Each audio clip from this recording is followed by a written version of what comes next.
নমস্কার, আমি শ্রমিক ভট্টাচার্য।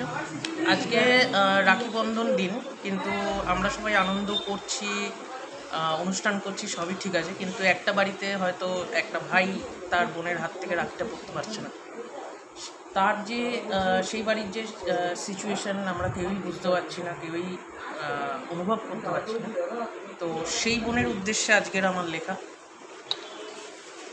রাখি বন্ধন চারিদিকে চলেছে এক অদ্ভুত নাটক।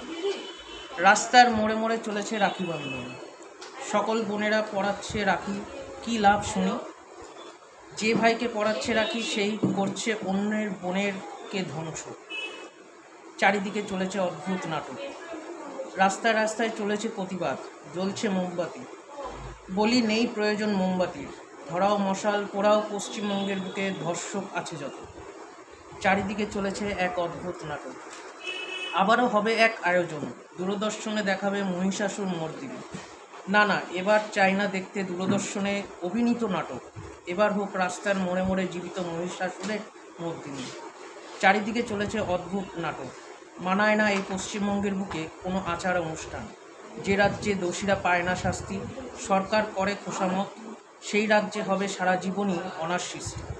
চারিদিকে চলেছে এক অদ্ভুত নাটক। এক ভাই রেখেছিল মান রাখি বন্ধনের, যে বোন পরিয়েছিল এক টুকরো কাপড়, বেঁধে দিয়েছিল ক্ষতস্থানে।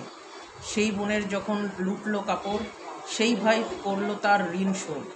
সেই ভারতবর্ষের একটি অংশ পশ্চিমবঙ্গে আজ লুণ্ঠিত হয়ে চলেছে মা বোনেদের ইজ্জত। আবার প্রয়োজন তার আবির্ভাবের, করতে দমন, ধরতে চক্র, ছেদন হোক নরখাদকের মস্তক। নমস্কার।